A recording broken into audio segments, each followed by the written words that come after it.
Unity, Motion, and Reciprocity in Friedrich Engel's Dialectics of Nature. Cihan, Cinemre. Abstract. The Dialectics of Nature is one of the most significant works regarding materialist dialectics. First and foremost because it fills the gap in expounding materialist dialectics as the objective law of motion on Earth.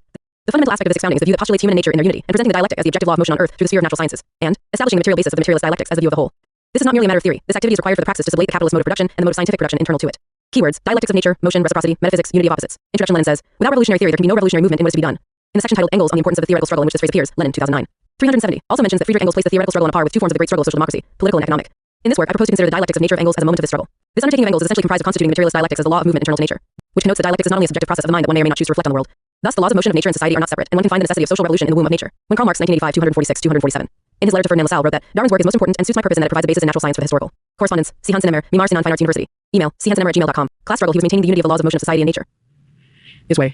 An essential aspect of dialectical materialism is also discerned: the unity of humans and nature through their multifaceted reciprocal relations. It should be well understood that the motives of Engels in delivering the dialectics of nature were not his individual interest in the natural sciences or philosophy. He wrote it down with the view of constituting the theory of the socialist revolution in its wholeness. Engels' interest in the natural sciences was primarily due to the fact that the advances realized by them made the dialectical laws of motion of nature evident. At the same time, Engels' occupation with the natural sciences served to achieve the theoretical conception in its wholeness that the struggle of the proletariat needed. This is one of the reasons of the importance he gave to the discovery of the conservation of motion, energy, for it demonstrated that the various spheres of the natural sciences previously had been supposed as independent from and indifferent to each other were in fact interconnected. Thereby, the being of the natural sciences as independent fields of specialization was negated. Then, while the advances made by the natural sciences affirmed dialectics as the mode of motion in nature, simultaneously we arrive at the necessity of a single science to reflect on both society and nature. What is the relationship between nature and materialist dialectics? First and foremost, nature and the motion internal to it unite the materialist dialectics as an objectively valid theory. The dialectics internal to nature negates the view that dialectical reasoning is originated as a particular motion of the human mind reflected on nature and society.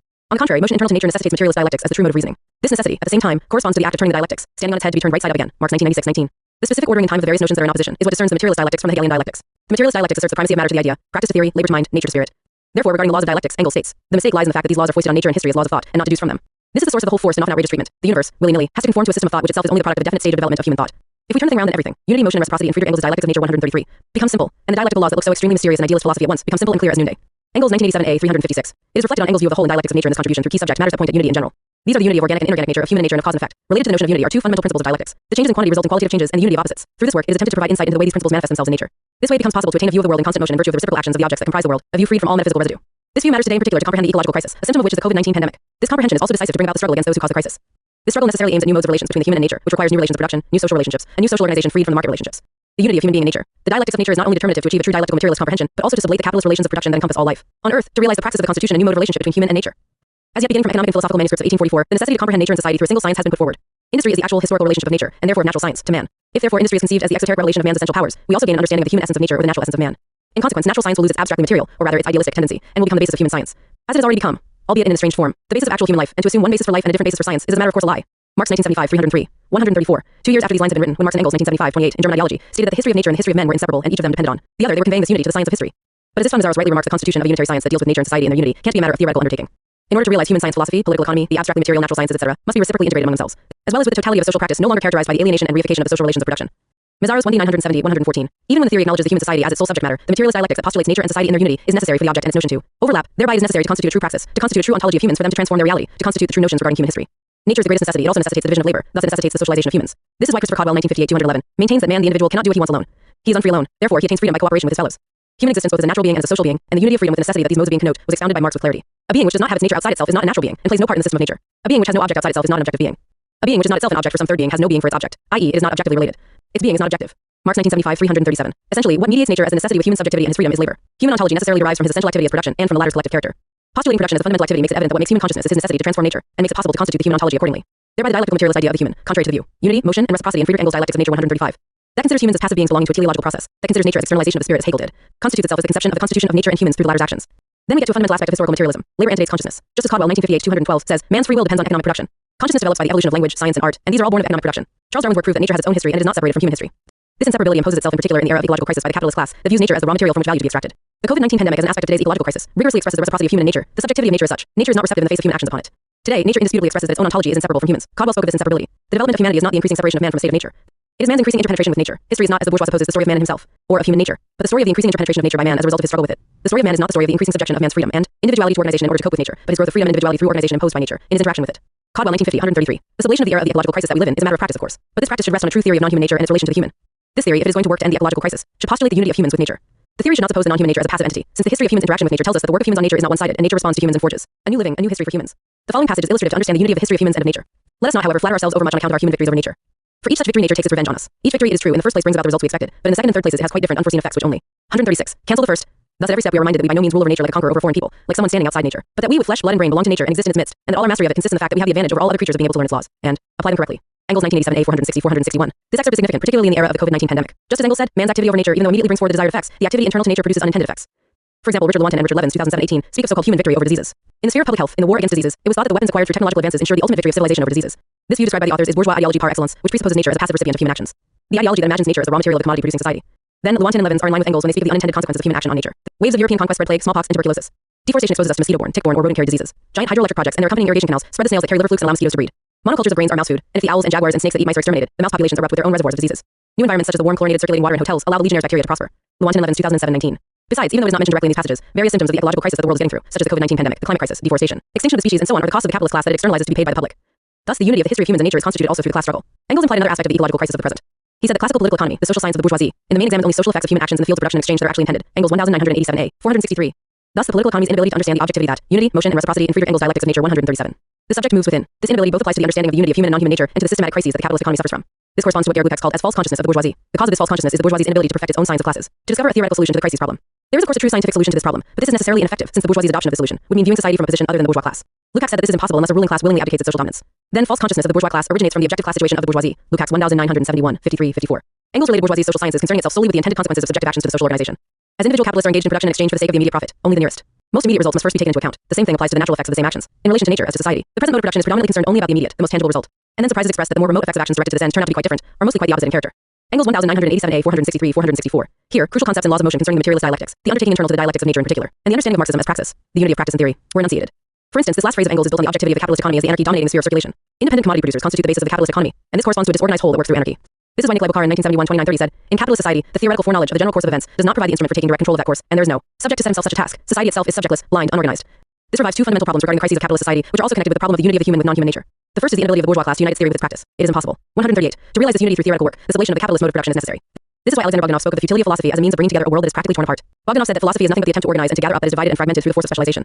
The social experience is atomized in reality. Thus, it is objectively impossible for philosophy to connect what reality has disunited. The task becomes objectively achievable only when reality changes. Bogdanov 2016-238. Then the bourgeois class in its theory and practice is unable to procure wholeness, and therefore is desperate to control the effects of its disorganized actions.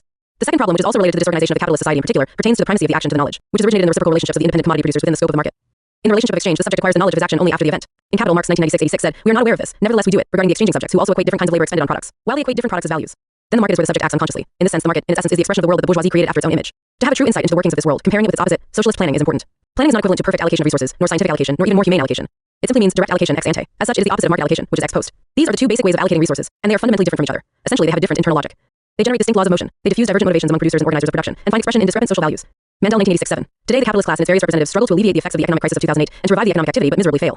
The crisis that was brought about by the COVID pandemic continues. Besides, the overwhelming forces of the market at every moment add new facets to the ecological crisis that themselves are the reason of. Therefore, the mutual exclusiveness of a society whose economic life is organized through socialist planning, and the one whose unity, motion, and reciprocity in Friedrich Engel's Dialectics of Nature 139. Economy is under the rule of the blind forces of the market is necessary to understand the historical materialist view, and this necessity was emphasized by various Marxists in various epochs. Is there a way to understand the relationship between socialist planning and the market other than their mutual exclusion? A possible way to approach this problem is to examine the modes of organization of production and distribution envisioned by utopian socialists. One of the most prominent examples of it is the issue of labor time tickets to mediate the exchange of goods and the establishment of the labor time ticket bank, which would manifest itself as the subject conducing to that exchange. This view was comprehensively criticized by Marx. The essential reason of his opposition to this mode of organization was this: there can therefore be nothing more incorrect and more absurd than to assume, on the strength of exchange value and money, controlled by the associated individuals of their collective production, as was done in the case of the labor time ticket bank mentioned earlier. Marx 1986-96. Still, Engels 2010-296-297 admires Robert Owen's vision of labor ticket, which is supposed to mediate the exchange of the products of labor in labor bazaars. Although these institutions are necessarily doomed for failure, they were the first steps towards a much more radical revolution of society. Therefore, the relationship between planning and the market mechanism, if not to be understood in terms of mutual exclusion, it must be comprehended as the former being developed in the womb of the outlook of utopian socialists, which presupposes the exchange value is given. The effort to sublate the blind necessity of the market also pertains to the activities of the members of the capitalist class. Monopoly capitalism emerges, and with it the reign of the planning, not of the market. Planning reaches out from the factory to the firm. The fundamental reason behind the state of affairs is the inner logic of capitalism itself, and its peculiar dynamic of accumulation and competition. Mandel 1986, 6, and the growing objective socialization of labor. EBIT 11. Therefore, one can infer that the act to sublate the inefficiencies, uncertainties, and the strict limits imposed by the blind necessity of the market on human subjectivity is not exclusive to socialist revolutionaries only, but the big capital itself in actuality works towards the same effect. 140. The unity of organic and inorganic nature. From the point of view of the materialist dialectics, to ascertain the unity of nature and human in it. To apprehend the decisiveness of labor as the mediator of the unity of human and nature, understanding the unity of the inorganic and organic nature is crucial. In the economic and philosophical manuscripts of 1844, Marx expounded this unity. He said that both man and animal live on inorganic nature. The universality of man in practice consists in the fact he makes all nature his inorganic body. First as his direct means of life, and then as the material, the object, and the instrument of his life activity. Nature is man's inorganic body. Man is linked to nature physically and spiritually, thus nature is linked to itself. For man is a part of nature. Marx 1975, 276. Humans as organic beings are tied to inorganic nature first and foremost by means of labor. Through labor, humans extend the breadth of their activity. The inorganic nature becomes humans' extension to ensure their dominance over nature in general. To reckon with this unity conduces the sublation of all metaphysics that postulates that the human and society can be understood in themselves. Aside from the activity of humans over nature, Engels maintains the unity of the organic and inorganic through demonstrating a process that does not involve humans directly. This is the preparation of the compounds hitherto had been produced only in living organisms through inorganic means, which prove the laws of chemistry have the same validity for organic as for inorganic bodies. This bridges the gulf between inorganic and inorganic nature, a gulf Kant regarded as impassable. Engels 1987a. 3. In the philosophy of Kant, the former is in the philosophy of Kant, In the philosophy of Kant, the former is the generation of an organized being from Engel's 1987a 338 spoke of the necessity of classifying material knowledge in separate fields of investigation, only to bring them into correct connection with one another afterwards. In a similar vein, Lewontin, in the philosophy of Kant, the former is the generation, and Levin spoke of the necessity of making a distinction between internal and external for the advances that have been realized by modern reductionist biology. But for today's scientific problems, this distinction is bad biology and presents a barrier to further scientific advance. Lewontin and Levin's 2007-31. The capitalist mode of production has changed the climate, polluted the soil, air, and water in various ways. It caused pathogens further penetration into human social life. These changes in the inorganic nature both change the organic nature on Earth as a whole and the social relations of men. Therefore, to constitute the true ontology of today's humans, the notion of the unity of inorganic and organic nature is indispensable more than ever. The unity of organic nature with inorganic nature is determinative to understand the emergence of human being, to gain insight into the species ontology. The determination of the species being of humans through their action on their environment is at the same time comprises a fundamental aspect of the dialectical view of nature and its materialist outlook. Man too arises by differentiation, not only individually but also historically. When after thousands of years of struggle, the differentiation of hand from foot and erect gait were finally established, man became distinct from the ape, and the basis was laid for the development of articulate speech, and the mighty development of the brain that has since made the gulf between man and the ape an unbridgeable one. The specialization of the hand, this implies the tool, and the tool implies specific human activity, the transforming reaction of man on nature, production. Man alone has succeeded in impressing his stamp on nature, not only by shifting plant and animal species from one place to another, but also by so altering the aspect and climate of his dwelling place, and even the plants and animals themselves, that the consequences of his activity can disappear only with the general extinction of the terrestrial globe. And he has accomplished this primarily and essentially by means of the hand. Engels 1987a 330. The notion of the unity of inorganic and organic nature is crucial for the dialectic materialist view of the world, since by way of this unity some fundamental claims of dialectic materialism emerge. This unity first of all entails that the essence of the human being is comprehensible only in its social and natural environment. Also, this notion of unity suggests that this essence is not passive and given, but is determined through the activity, first and foremost labor, of human beings. It also implies that for any science to formulate a true notion of its subject matter, the latter must be 142 dealt with as it is immersed in the objective whole, which is in constant flux. Then the dialectic materialist view of human beings, which supposes the unity of organic nature with inorganic nature, begins with the differentiation of hand from the foot. The initial emergence of bipedalism in a line of apes is designated as probably the most significant of the biological milestones by R.D.S. Skybreak, 2006, 148. Freeing of the hands made it possible for men to use them as tools, and afterwards let the production and use of other various tools let men travel greater distances, and was determinative for the reproduction of the human species in general. Darwin, 1981, 141, indicates the decisiveness of the use of hands for men to attain their dominant position in the world. Engels, 1987a 453, said that the hand is not only the organ of labor, it is also the product of labor. Here the reciprocal relationship between the living organism and its environment is put forward concisely, particularly by means of the changes in the primary organ of labor, the hand. But in order to understand the historicity that determines this change, through which men became capable of producing objects requiring finesse to form, another aspect of this change should be mentioned. The clearest instance of this aspect was indicated in capital. Insofar as machinery dispenses with muscular power, it becomes a means of employing laborers of slight muscular strength, and those whose bodily development is incomplete, but whose limbs are all the more supple. The labor of women and children was therefore the first thing sought for by capitalists who used machinery. Marx, 1996, 398. Then the organic change of hands in the history of the relationship of the human to his environment and in the course of the social life of the human is not just about the physical transformation of the hand, but also is about the subrogation of the possessors of the laboring hands. This change in turn brought about serious changes in society, particularly in the sphere of class struggle. Freeing of the hands not only made humans able to transform their environments, but elicited the main feature that identifies the human as such, which is his capacity and need to socialize. Engel says that labor expands man's horizon at every advance. Labor facilitated to bring members of society together by increasing cases of mutual support and joint activity, and by making clear the advantage of this joint activity to each individual. Then men became compelled to say something to each other. Engels 1987a 454. Therefore an element as much determinative. Unity, motion, and reciprocity in Friedrich Engel's Dialectics of Nature 143. As freeing of the hands regarding the historical materialist view of the human emerges, being human is only socially possible. And this being is realized in the reciprocity of the hand and brain. This is called by Engels as the reaction on labor and speech of the development of the brain and its attendant senses, of the increasing clarity of consciousness, power of abstraction and conclusion. This reaction gave both labor and speech an ever-renewed impulse to further development. Then comes into play the fully fledged man.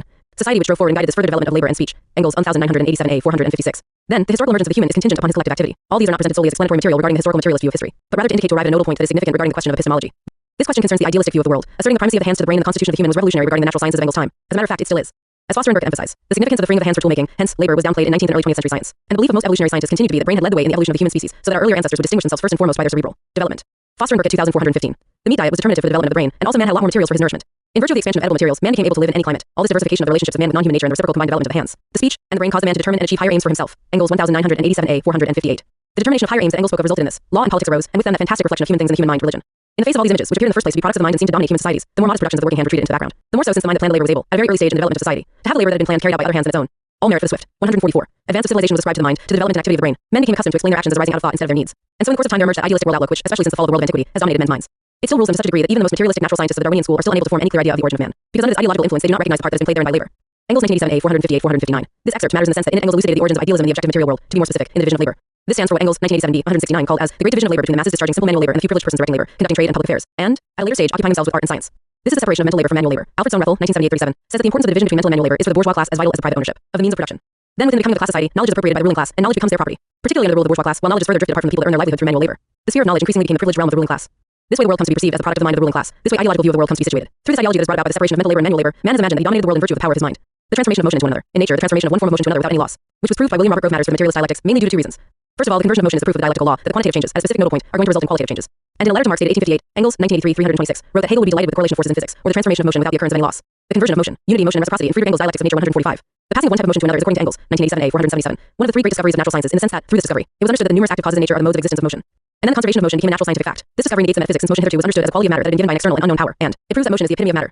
As Foster and Burke at 2418 say, through the discovery of the conservation of motion and conversion, the ancient materialist principles of Democritus and Epicurus that nothing comes from nothing, and nothing being destroyed can be reduced to nothing were given new meaning. Without a doubt, countless advances in various fields of natural sciences have been made after the period the dialectics of nature had been drawn up. But these advances don't render dialectics obsolete as a method for making judgments on the natural processes. According to T.J. Raman, the advance of scientific knowledge in the last century emphasized the instinctively dialectical materialist character of science. Particularly when the physical matter is in question, the transformation of quantitative changes into qualitative ones is the standard understanding of science. Great advances have been made in the science of materials, and one of these is about the understanding of the various transitions between the different phases of matter. Now enormously sophisticated machines are available to understand the transitions between qualitatively different phases of matter that arise from the quantitative changes of some attribute. And the study of qualitative changes that arise from quantitative changes is virtually commonplace in scientific understanding. J. Raman 2010 6370. Even a scholar who is very much skeptical towards dialectics and its relevance to natural sciences as Mario Bunge 1973 182 claims that the only hypothesis of dialectics that would seem to hold universally is the quantity quality law. Ted Grant and Alan Woods 2002-44 mention that some of the most recent investigations of the chaos theory are centered on the critical point where a series of small variations produce a massive change of state. The work of physicists Purbach and others on self-organized criticality use the example of a sand heap to illustrate processes that occur at many levels of nature, corresponding to the law of transformation of quantity into quality. Motion is always reciprocal. This is why it is so significant for dialectics. Even the relative equilibrium of freely floating bodies can only exist where the motion is reciprocally determined. Engels 1987a 334. The reciprocal 146. Determination of objects also connotes the unity of opposites as the unity of attraction and repulsion. Engels expounds on the nature of motion. It is an eternal cycle in which matter moves, a cycle that certainly only completes its orbit in periods of time for which our terrestrial year is no adequate measure, a cycle in which the time of highest development, the time of organic life and still more that of life beings conscious of nature and of themselves, is just as narrowly restricted as the space in which life and self-consciousness came into operation. A cycle in which every finite mode of existence of matter, whether it be sun or nebula vapor, single animal or genus of animals, is equally transient, and where nothing is eternal but eternally changing. Eternally moving matter and the laws according to which it moves and changes. Engels 1987a 334-335. The notion of the eternal cycle brings forth the unity of repetition and change, of transient and eternal, and of finite and infinite. It brings forth the finitude of all particular beings of nature and the social relationships that reproduce nature. Essentially, Engels tried to present dialectics as a universal law of motion, and to realize this undertaking, he expressed the dialectics as the truth by means of the exactness of natural sciences. This way, it becomes possible to obtain the concept of the necessity of proletarian dictatorship in the heart of nature. Therefore, by means of the advances in natural sciences, we are provided with a view of the whole, kernel of which is constituted by nature. Vigier, 1966-245, said that dialectical materialism is not only the demand of historical totalization, it results first and foremost from the very movement of science. Empiricism is of course a necessary moment in the advance of the natural sciences. That's why Engels talks about the advances that have been made by the empirical natural sciences that arrive at brilliant conclusions. These made it possible not only to overcome the mechanic one-sidedness of the 18th century, but also through generalizing the results into a system of materialist knowledge of nature, and by virtue of the proofs of the interconnections internal to nature has become a theoretical science. Engels 1987a 476. It is the development of science that drums the dialectic into natural scientists, as Lukács 2095 said. Then Engels' interest in natural sciences is not by itself, but is rather to affirm dialectics as a view of the whole, as a method that connects a separate phenomena into a notion. Discoveries in the sphere of chemistry matter to Engels also because Hegel had already informed them in his logic. Thus Engels 1987a 359 says, the sphere in which the law of unity, motion, and reciprocity in Friedrich Engel's Dialectics of Nature 147. Nature discovered by Hegel celebrates its most important triumphs is that of chemistry. Chemistry, the conversion of motion in particular, provided the exactness that Engels desired to incorporate into dialectics, not biology, Darwin science, in which uncertainty, chance, and error play a bigger part. On this matter, Engels 1987a 361 said this, in biology as in the history of human society, the same law holds good at every step. But we prefer to dwell here on examples from the exact sciences since here the quantities are accurately measurable and traceable.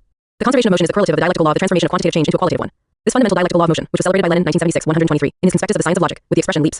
Leaps was expounded by Hegel. In the quantitatively measured scale of musical relations, a quantum gives rise to a relation of harmony in the progression of notes without that quantum having on the scale any other relation to the preceding and the succeeding ones, and these have in turn to those preceding and following them. The succession of merely indifferent relations which neither alter the preceding specific reality nor otherwise form any such reality is suddenly interrupted, and while from the standpoint of quantity the succession proceeds in the same manner, a specific relation breaks into a leap. Hegel 2010 321. The same kind of nodes and leaps occur in chemical combinations and in every birth and every death. Hegel 2010 321 322 opposes the ordinary saying that turn non facet saltum, because the alterations of being in general are not only the passing over of magnitude into another magnitude, but the transition from the qualitative into the quantitative and contrariwise, a becoming other that interrupts gradualness and stands over against the preceding existence of something qualitatively other. Dialectics and Metaphysics. Engels 1987b 513, 1990 26 370 384 385 speaks of the opposition between metaphysics and dialectics in his various works. The section titled Natural Science and Philosophy of the Dialectics of Nature is essential to comprehend the materialist dialectics and to find the base of materialist dialectics in nature. First, Engels presents the difference between materialist dialectics and Hegelian dialectics. Contradiction in Hegel is mystical since his categories are pre-existing and the dialectics of the real world are 148 mere reflections of these categories. Therefore, Hegel postulates the motion of mind as precedent to nature. For example, about Hegel's work titled The Philosophy of Nature, Kangal 2020 132 mentions the same view of Hegel's. He says that Hegel's view of nature is dedicated to demonstrate that spirit passes to nature via idea. It is the spirit that gives life to nature. Spirit is prior to nature. Motion and interaction in nature is endowed to it by spirit. Kangal 2020 132. Hegel views nature as the alienation of the idea, but Engels maintains that in reality, the relationship is the other way around. The forms of motion of the real world are reflected as the dialectics of the mind. Therefore, we also get the distinction between objective dialectics and subjective dialectics. The former prevails throughout nature, and the latter is the dialectical thought, which asserts itself everywhere in nature. Determines the life of nature. Engels 1987a 485. Engels, in his 1891 dated letter to Conrad Schmidt, mentions this opposition. The inversion of Hegel's dialectics is based on the assumption that it is the self-development of the idea of which, therefore, the dialectic of facts is only the image, while the dialectic in our minds is but the reflection of the actual development taking place in the natural world and human history in obedience to dialectical forms. Engels 2001 287. Then Engels maintains the unity of subjective dialectics and objective dialectics. He says that our subjective thought and the objective world are subject to the same laws. Hegel's reasoning is significant in this sense. In his work, thought and being are in unity, and his philosophy has proved the analogy of the processes of thought to those of nature and history, and vice versa. Engels 1987a 545. Georgy Plekhanov 1944 makes the same point when he says, man is only a part of nature, a part of being. That is why there can be no contradiction between his thought and being. The laws of being are also the laws of thought. The various types of judgment that Hegel specified in logic are connected to the conservation of motion by Engels. On this subject, Engels says that what seems as the thought form of judgment as such in Hegel confronts us as the development of empirically based theoretical knowledge of the nature of motion in general. Then, if they are truly known, the laws of thought and the laws of nature are necessarily in accord. Engels 1987a 505. The dialectics is the laws of motion of nature, antedates the dialectical reasoning, and the latter is the a posteriori reflection in our minds. Humanity achieves this reflection through the development of forces of production and its unity, motion, and reciprocity in Friedrich Engel's Dialectics of Nature 149. Contradiction with the relations of production. Therefore, materialist dialectics is not contingent. It is the mutual product of nature as such and human labor. What are the main principles that make us discern dialectics from metaphysics? Engels 1987a 356 has a simple answer to this question. The general nature of dialectics to be developed is the science of interconnections, in contrast to metaphysics. Then we understand that the absolute opposition between dialectics and metaphysics also corresponds to the opposition between fluid categories and fixed categories. The fixed opposites such as basis and consequence, cause and effect, identity and difference, appearance and essence are untenable. One pole is present in the other in use, and at a definite moment one opposite turns into its other. All logic develops from this contradiction. Engels 1987a 485. Lewontin and Levins concisely explains dialectical materialism's view of nature. Dialectical materialism enters the natural sciences as the simultaneous negation of both mechanistic materialism and dialectical idealism, as a rejection of the terms of the debate. Its central theses are that nature is contradictory, that there is unity and interpenetration of the seemingly mutually exclusive, and that therefore the main issue for science is the study of that unity and contradiction, rather than the separation of elements either to reject one or to assign it a relative importance. Lewontin and Levins 2009 133. Here, a common error should be set aside. From the perspective of the materialist dialectics, the problem is not the incorporation of philosophy into the activities of natural scientists, because philosophy inevitably is involved in the scientific activity. Kangal 2020 112 also mentions this as Engels' contention. A philosophy always informs natural sciences in theory or in applied practice. The matter is to save the natural sciences from philosophical outlooks such as positivism and empiricism. Natural scientists believe that they free themselves from philosophy by ignoring it or abusing it. They cannot, however, make any headway without thought, and for thought they need thought determinations. But they take these categories unreflectingly from the common consciousness of so-called educated persons, which is dominated by the relics of long obsolete philosophies, or from uncritical and unsystematic reading of philosophical writings of all kinds. Hence they are no less in bondage to philosophy, but unfortunately in most cases to the worst philosophy, and those who abuse philosophy most are slaves to precisely the worst vulgarized relics of the worst philosophies. Engels 1987a 490 491 150. Complementary to this operation is to connect the separate spheres of natural science. Then natural science enters the field of theory, and in this case the methods of empiricism will not suffice. Ibid 338. Therefore an aspect of setting aside empiricism is to set up a theory that considers nature as a whole. That's why Engels 1987a 341 regards the Greek philosophy as fruitful for modern natural science, for the Greeks viewed nature as a whole, even though this was the result of contemplation. Engels, emphasizing the constraints of the empirical method of scientific production, opposes its teleologic approach to the relationship between cause and effect and empiric mode of agglomerating scientific material. Engels' opposition to teleology manifests itself when he criticizes the derivation of force from the relationship of an organism to its environment. Engels designates this as replacing the changes caused by the functions of our organisms with a fictitious cause, a so-called force corresponding to the change. Then he speaks of carrying this method to the external world and inventing as many forces as there are diverse phenomena. Engels 1987a 372. This operation includes the collection of empirical immediate knowledge of the changes that have only one cause. Constitution of such a collection of the knowledge of appearances takes place on the basis of the presupposition that movement is caused by a force external to nature. The reciprocal relations of organisms to reproduce are realized as they were in virtue of the impulse of an external power. The unity of opposites. To exhibit the dialectics in nature, one of the fundamental ways is to make the unity of opposites evident as it exists in nature. Engels approaches the case of polarity, attraction, and repulsion as the most apparent one regarding the unity of opposites. Engels remarked that the unity of attraction and repulsion in nature in a single body begins in the sphere of magnetism. Then just as motion is the common mode of existence of all matter, the unity, motion, and reciprocity in Friedrich Engel's Dialectics of Nature 151. Unity of attraction and repulsion manifests itself in the various spheres of nature, in chemical processes, electricity, and the organic life while the cell nucleus is formed and regarding the evolution. The most complicated plan on the one hand and human on the other, there is a continuous conflict between heredity and adaptation. Engels, 1987a, 492. Therefore, a fundamental principle of the materialist dialectics, the unity of opposites manifests itself in various processes of nature. This should make it clear that in dealing with nature employing fixed concepts that exclude each other, motion and development in nature become incomprehensible. In nature, opposites such as positive and negative, finite and infinite, life and death, heart and whole, chance and necessity, organic and inorganic, so on and so forth are in unity. All these oppositions in nature are intertwined. In this sense, natural science is dealing with their subject matters by way of the ordinary logic of either or is theoretically inhibiting.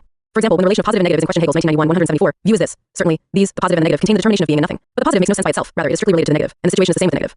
One of the most determinative unity, as affirmed by Engels, for the materialist dialectics is the unity between cause and the effect. Hegel 2010 494 said that an effect contains nothing whatever the cause does not contain. Conversely, a cause contains nothing that is not in its effect. Cause as such entails its effect, and the effect entails the cause. Then Hegel spoke of the sameness of endless progression from effect to effect, and the regression from cause to cause. In the latter, a cause becomes an effect that has another cause, and the effect becomes a cause that has another effect in turn. The cause has an effect and is at the same time itself effect, and the effect not only has a cause but is itself cause. Regarding the active substance, the cause reveals itself and the effect is what it is, and the effect is identical with the cause, is not another. Hegel 2010 499 510. Why does the unity of the cause and the effect matter? First, the unity expresses that everything in nature and society is in a reciprocal relationship and no relationship is merely one-sided. Second, it presents a view of the world in which none of the beings is passive and each of them is active cause is that. Of in relation to its necessary result death, which is always contained in it in germ. The dialectical conception of life is nothing more than this. Living means dying. Engels 19987a. 572, 152, have an effect on the other. Kangol sets forth the implications of this unity concisely. The emergent articulation of dialectical structures in nature serves to explicate the view that if one thing brings about another thing, the prior is affected by what it gives rise to. Kangol 2020, 165. In fact, the unity of the opposites as such is not only significant as an isolated law of dialectics. It is a notion within which various oppositions, laws of motion, relations, so on and so forth are intertwined. The unity of the opposites is also one of the determinative moments of the absolute opposition between dialectics and metaphysics. Engels put this opposition forward in these words. The law of identity in the old metaphysical sense is the fundamental law of the old outlook. A equal to A. Each thing is equal to itself. Everything is permanent. The solar system, stars, organisms. This law has been refuted by natural science bit by bit in each separate case, but theoretically it still prevails and is still put forward by the supporters of the old in opposition to the new. A thing cannot simultaneously be itself and something else. For natural science in its comprehensive role, however, even in each single branch, abstract identity is totally inadequate. And although on the whole it has now been abolished in practice, theoretically it still dominates people's minds, and most natural scientists imagine that identity and difference are irreconcilable opposites, instead of one-sided poles which represent the truth only in their reciprocal action, in the inclusion of difference within identity. Engels 1987a 496. Fundamental aspects of metaphysics. The idea of permanence. The idea of self-identity of all things necessarily evoke the idea of the first impulse, of an unnatural force that sets things in motion in a way that keeps them in equilibrium. And in fact, the dialectical negation of the idea of a force preceding nature not only negates the idea of creation, but it also implies change is inherent to nature and society, that they are in a reciprocal relationship and the unity of cause and effect. Thereby, an essential aspect of Engels' undertaking made through the dialectics of nature becomes evident as to include the natural sciences, and the advances realized by them in the materialist dialectics and comprise the truth that the world is constantly changing. Conclusion. Why the dialectics of nature is important for Marxism praxis. In the dialectics of nature, Engels elaborates the laws of dialectics through the immediacy of empiric natural sciences and provides the dialectics with its materialist basis. In so doing, he exposes dialectics not merely as a subjective mode of reasoning that is to be reflected on nature, but as a law of motion internal to nature. This way, it becomes possible to approach nature and society and their unity with a single method. This takes us to the problem of human ontology. Engels views the negation of the metaphysical human concept that views the human as identical with himself, a being in itself. In fact, what identifies the human is his being in constant flux due to his activities and relationships. Neither nature nor human is postulated through fixed and rigid categories, then it becomes possible to consider the whole and its part in reciprocal constant change. This change first and foremost happens through the reciprocal relations between humans and nature. That is to say, these two opposites are both the cause and the effect of each other. Engels spoke of the unity of social history and natural history. Therefore, the actions of the revolutionary subject not only change the history of society but also of nature. The revolution is necessary to delay the capitalist mode of production that caused the ecological crisis and further leads it to an impasse. The relations of production internal to the capitalist mode of production constitute the objectivity in which all subjects in nature are subordinated to market relationships. The capitalist relations of production necessitate the overproduction of capital, thereby the ecological crisis. The price of which is paid by the proletariat becomes an objective necessity. The fragmented capitalist society in which the actions of the subjects are governed by the law of competition is unable to cope with the crisis. Therefore, the resolving of the ecological crisis hinges on the struggle of building a socialist society in which manual labor is not separated from mental labor, science views society and nature in their unity, and exchange value disappears. References. Bogdanov Alexander, 2016. The Philosophy of Living Experience. Edited and translated by David G. Rowley, Leiden, Brill, Bukharin, NI 1971. Theory and practice from the standpoint of dialectical materialism. In Science of the Crossroads, papers presented to the International Congress of the History of Science and Technology, 1133. London. Frank Haas and Company. Limited Bunge Mario, 1973. Method, Model, and Matter. Dordrecht, D. Rydell Publishing Company. Codwell Christopher, 1950. Further Studies in a Dying Culture. New York, Dodd, Mead and Com. Penny, 1958. Studies in a Dying Culture. New York, Dodd, Mead and Company. Darwin Charles, 1981. The Descent of Man and Selection in Relation to Sex. Princeton. University Press. Engels, Friedrich, 1925. Principles of Communism. Translated by Max Vogt, Chicago. The Daily Worker Publishing Company, 1983. Engels to Marx. 16 July. In Marx and Engels Collected Works, Vol. 40, 325, 327. London, Lawrence and Wishart, 1987a. Dialectics of Nature. In Marx and Engels Collected Works, Vol. 25. 313, 588. New York, International Publishers. 1987b. Anti-During. In Marx and Engels Collected Works, Vol. 25. New York, International Publishers. 1990. Ludwig Feuerbach in the End of Classical German Philosophy. In Marx and Engels Collected Works, Vol. 26. 353, 398. London, Lawrence and Wishart, 2001. Engels to Conrad Schmidt. November. In Marx and Engels Collected Works, Vol. 4, 285, 288. New York, International Publishers. 2010. Socialism, Utopian and Scientific. In Marx and Engels Collected Works, Vol. 24. 281, 325. London, Lawrence and Wishart. Foster, John Bellamy and Paul Burkett. 2000s. The Dialectic of Organic Inorganic Relations. Organization and Environment 13.4, 403, 425. Hegel, GWF, 1991. The Encyclopedia Logic, translated by T.F. Dreyetz and others, Indianapolis. Hackett Publishing Company, Inc. 2010. The Science of Logic, edited and translated by George G. Giovanni. Cambridge. Cambridge University Press. Jameson, Frederick, 2009. Valences of the Dialectic. London, Verso, Gyron T. 2010. Dialectical Materialism and Development in Contemporary Science. The Marxist 26.4. 6.